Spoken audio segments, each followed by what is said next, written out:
درود بر دوستانی که کانال اسرار دفینه‌یابی رو دنبال میکنن.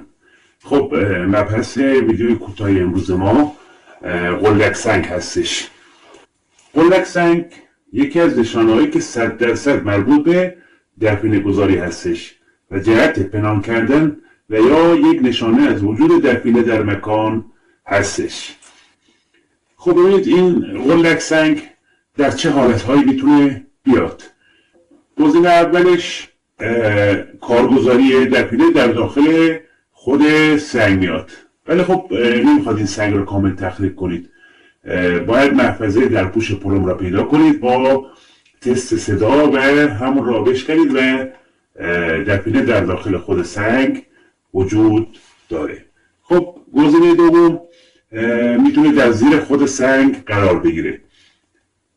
اگر قلک سنگ در دامنه خاکی قرار داشت، ببینید اگر قلک سنگمون در یک دامنه خاکی قرار داشت از طرف دامنه دار، ببینید از جایی که دامنه داره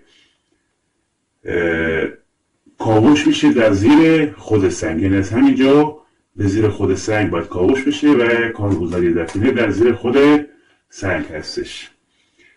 گزینه سوم، اگر این قلک سنگ در نزدیکی دیواره صخره‌ای بود، فکر کنید اینجا صخره‌ای هست و قلک سنگ در نزدیک دیوار صخره‌ای هست، درست همراستا با خود قلک سنگ در دیواره به دنبال جاساز بگردیم. اگر قلک سنگ اینجا بود درست در راستای خودش در دیواره دنبال جاساز پلم بگردیم. حالا اگر این قلک سنگ در کف و در دشت بیاد، دفینه اون درست در راستای غروب درون چاهی قرار میگیره که فاصله اون چاه تا قلک سنگ دقیقا نوک سایه طلوعی سنگ هستش. اگر یه چنین کاری داخل دشت داشتیم، طلوع اول آفتاب دقیقا نوک سایه سنگ هر جا افتاد اونجا یک چاه وجود داره که کارگزاری در داخل اون چاه قرار داره. خب حالا دوستان این تک سنگ ها رو کجا میشه پیدا کرد؟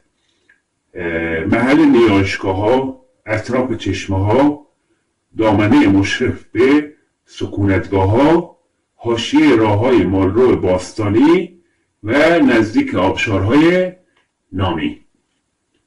خیلی ممنونم از شما. خدا نگهدار.